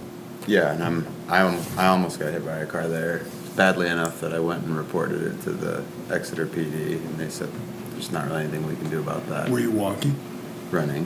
Running, yeah. Yeah, it's a road that, Yeah. again, it's a recreation corridor, but we're allowing a lot of high-speed traffic there. Well, and it's speeding because the speed limit's not all that high. I think it's 30. 30. It's It is. 30. It's 30. Close to town. I think it's higher. 25 closer to town, 30 all the way to the It's Kensington line. 30 all the way. Maybe it's in Kensington that it's higher than 30 then. So what But time? Oh, sorry. Well, solution-wise, it's money, but it's not that expensive to do one of those shoulder widenings up to the edge. To be fair, the DPW director talked about that last night, briefly. Maybe changing configuration to try to get speed reduced. Yeah, you can narrow the lanes, and they did it in Stratham where it's not asphalt paved, but it's, compacted so that it's usable shoulder up to the line. Yeah. And again, that amphibian crossing there is, it's very important. In fact, you were just talking about how we lost a fairly Yeah. rare species. Oh, that's right. Yeah, that's where the spotted was. The spotted There's a few Jefferson. things, a few things in play out there. Yeah. It's not just one or two things, it's a complex of issues. What time was that select board meeting? 7. June 2nd. June 2nd, 7. No, I think it's the 2nd. Let me double check. 7 p.m. 7 PM, yeah. Yeah, Nice. yeah. June 2nd June at 2nd, 7 p.m. p.m. You tag teamed it. You guys both said the right answer. We each had half the Yeah, answer. it sounds like there's interest, so. Anyway, That all started with the Smith page. Outreach events? I saw you got rained out on the Alewife Festival. We moved it to the town hall, which worked out. It was well notified. I'll give the town of Exeter that. I got Facebook, I got Oh, good. emails, everything about it, so. That's great good to job. hear. That I don't know. It was I started to count people and lost it several times, so it's hard to gauge because people were coming in multiple doors how many people attended, but I would say 100 plus from the numbers that I got, which is substantial. We had more than 20 participating tables from Seacoast Science Center to Gundalo Company. All of the resource-based town boards were present. It was great. It seemed like, there Yeah, were we had a people good here. experience. Yeah. Yeah, I thought it was well attended and it's a good setup.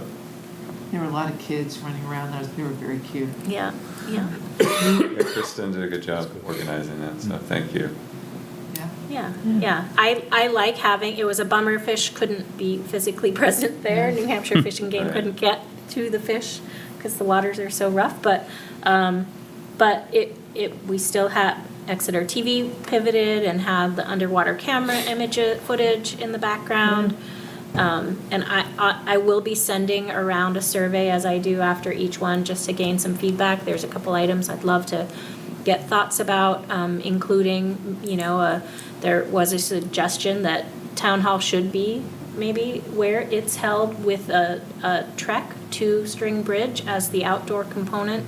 I think there's varying opinions on that, but I'd love to hear from folks. But overall, it was a great day, yeah. It felt rewarding. I felt like everyone's time putting into the table designs was rewarded by participation from people attending. Yeah. That's awesome. And you timed it well. I feel like a few years ago we didn't time it well with the Alewives. They were Yeah. did well this year. Yeah, except it would have been nice if it were next to the river. Yeah, if it wasn't going Yeah. 60 miles per hour. Yeah. Yeah. But Yeah. Um, It's tough. Nature's tough. Yeah. I see we also have a 60-year anniversary. Yeah, I just wanted to call attention to that. This board has been in place for 60 years, and I think that we should do a celebration. We talked briefly at the last meeting about a dedication bench. It's something that we have all the supplies for, and this would be the benches at Rains Farm up on the knoll. We have placards that we can put on it for board members who have been commission board members for 10 or more years.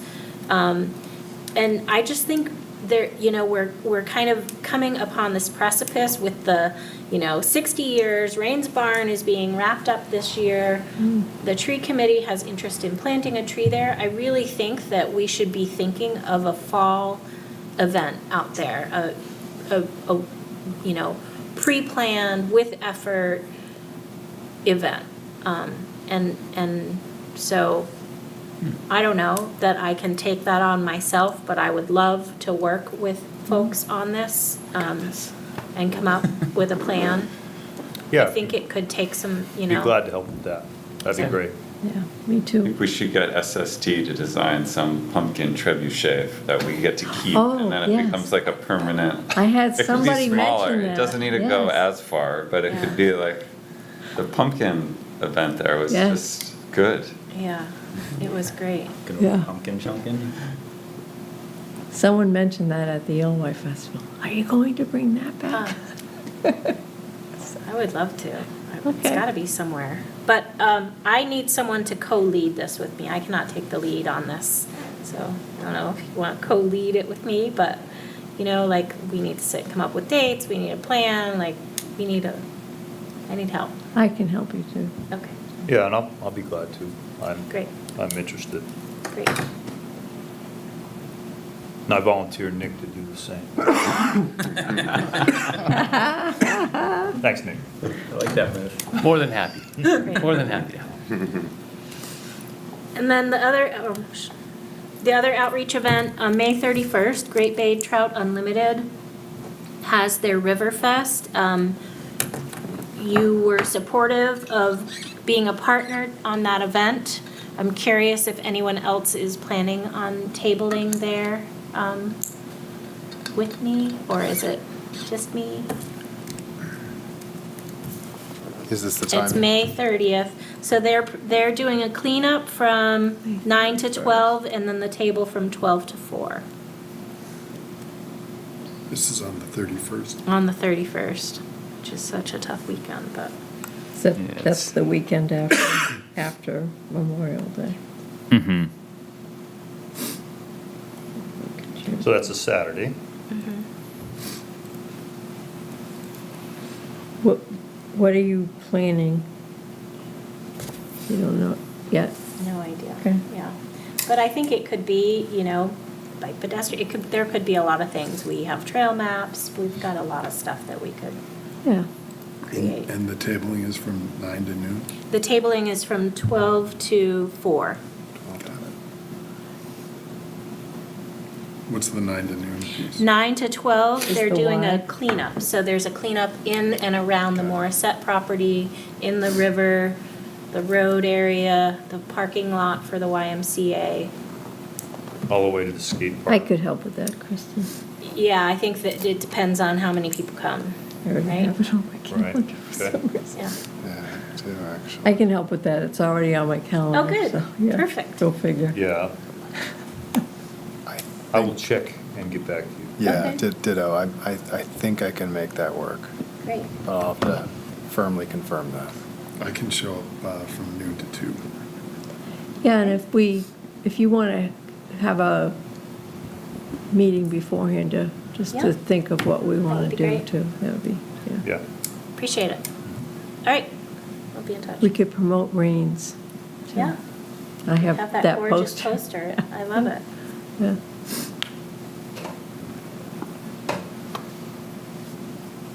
Anything else on outreach events? I know we have the other committee reports. but I don't know, too much going on there. Yeah. Not really. I mean, there's stuff going on, but, the one thing I did want to mention, we received a coastal resilience grant for Swayze Parkway. And the request for proposals has been announced. We had our site walk with potential applicants last week. And so the goal of this project is to develop a community-informed, climate-resilient plan for the parkway.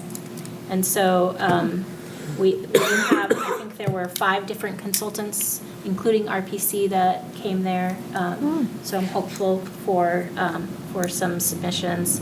We have a representative from the select board, from the Swayze trustees. Steve Cronin and I will be interviewing the candidates. So I'll continue to keep you updated. Obviously, we hope there's a lot of outreach surrounding the different design options and methods and goals. So just so that's on your radar. Could you talk to that a little bit? Because I'm climate resilience for the parkway Yeah, itself? so I mean- let me say it differently. So, and I feel like this could span a gamut of a whole bunch of different recommendations from we're planting trees out there on a regular basis. Where should we be planting them and what species should they be given regular inundation? Yeah. What if we had some investment in that turnaround?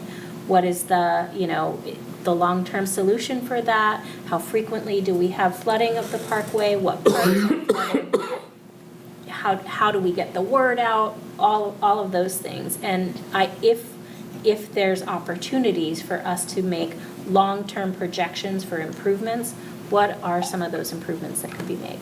Okay, great, thanks. Yeah, the inundation is definitely, it's more frequent. Yeah. Yeah, And there's a for sure. concern about, especially the large trees. Yep. What can we do about that? Because if it happens often enough, there would probably be a die-off, right? Yep. But in addition, it's unusable when it's inundated, obviously. But are there designs that we could incorporate down the road Right. to have a spot that we direct that flooding to, perhaps? Who knows? I don't know. We'll see. Cool. Yeah.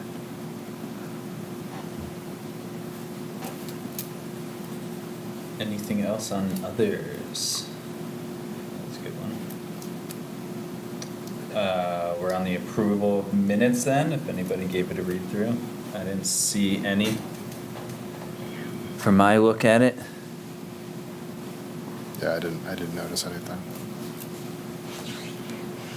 I'd move that we approve the minutes. Second? Discussion on that. Be good for a vote. Second motion of the night. All those in favor, say aye. Aye. And all those opposed, motion passes for approval of meeting minutes. Correspondence? Just one item under correspondence. We did hear from a resident, 2 items under correspondence. We heard from a resident who her hiking group got lost in Henderson Swayze, so she was, and they ended up somehow popping out into the Rose Farm property and couldn't get back to their car. And so she, I let her know that we would have interns this year. I'm hoping blazing happens again this year, but just so you're aware of that. And then the other one, the commission received a letter from the New Hampshire Turtle Rescue Group out of Epping. Just sort of, they're hosting educational Zoom meetings so you can learn how to help transport turtles who are injured or something like that. It's a lot more common than I think people realize.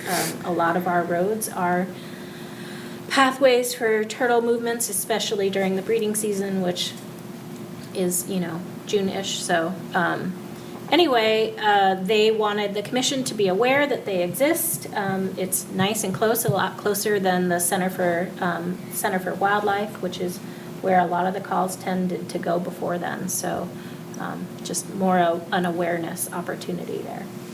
And if you're interested in volunteering to transport, they would love to hear from you.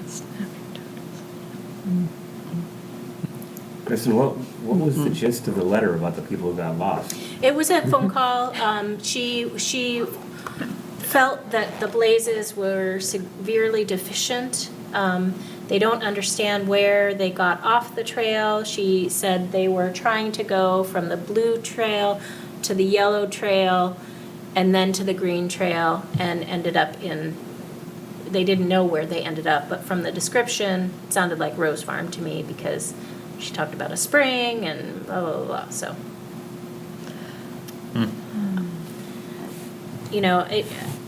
yeah. Blue Trail is tricky. But, And we have had that policy that we don't have side trails blazed. yeah, And I really think we need to think about that personally. blazing side trails. Yeah. Yep. But there's a lot of There's a lot of trails them. out there.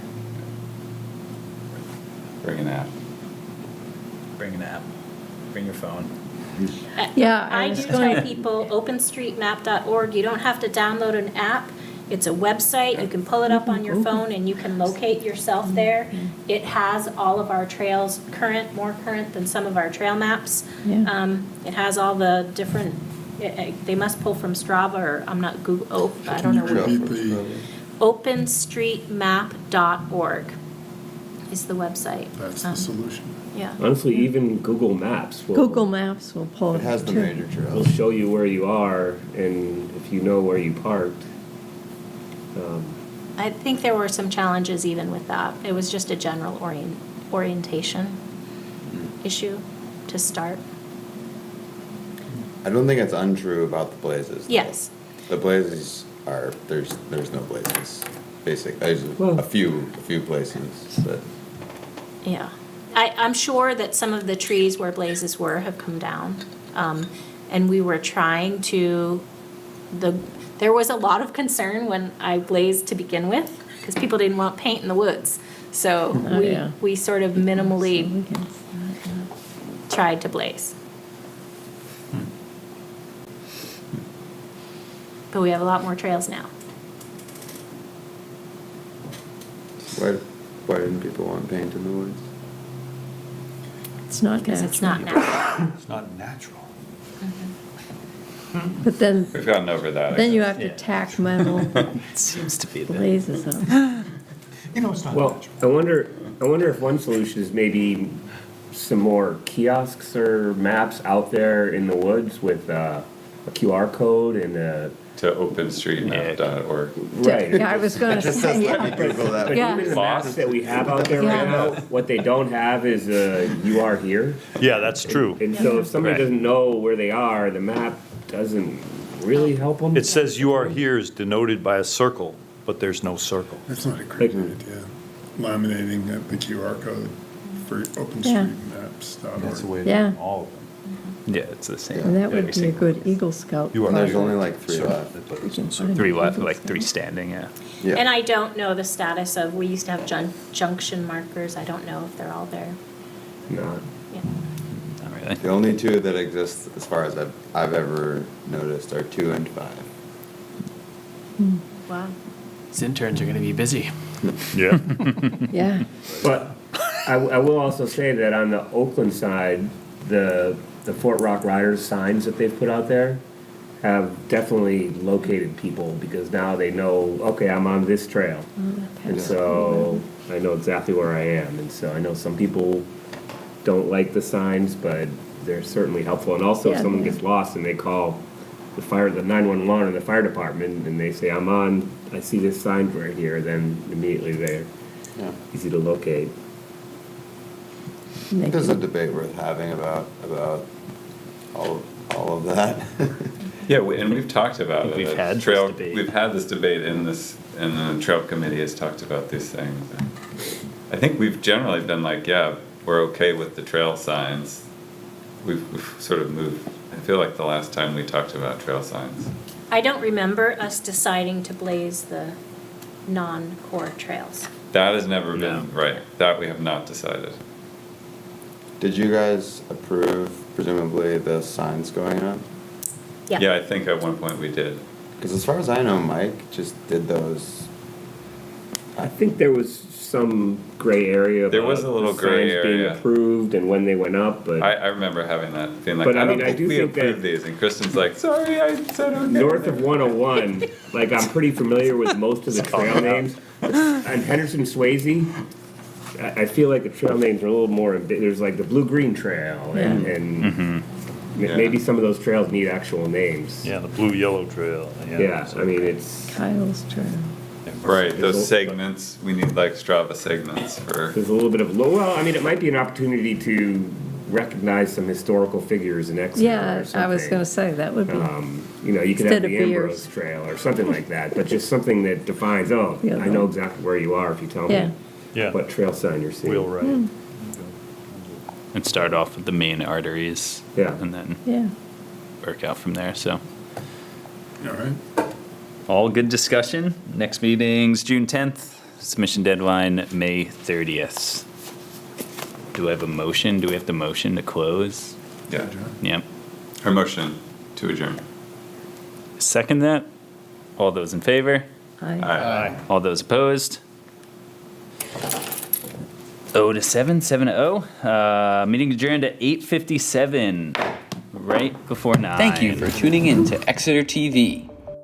Exeter TV is the town's public and government access channels, available on Comcast channels 6 and 22. Channel 6 is your channel. If you have an idea for a program, want to host your own talk show, or submit a film, we're here to get your content on television. On Channel 22, we bring you live and replay coverage of government meetings and other town updates. A third channel, Blue Hawk Media, is operated by SAU 16 and can be found on Channel 8, with all your school sports, events, and meetings. You can watch Exeter TV online at exeternh.tv, Apple TV, and on Roku. Find us on social media for extra content. Subscribe to our YouTube channel and hit the bell to get notified about live streams and new content. Tune in to our platforms every other Friday to watch the Exeter Biweekly Report, with recaps of recent events, updates from town departments, and messages from nonprofits in your area. If you head to our website, exeternh.tv, we invite you to sign up to our newsletter to receive monthly updates about new content, upcoming meetings, and more. We'd like to thank you for taking the time to watch Exeter TV and hope that you tune in to our other content as well.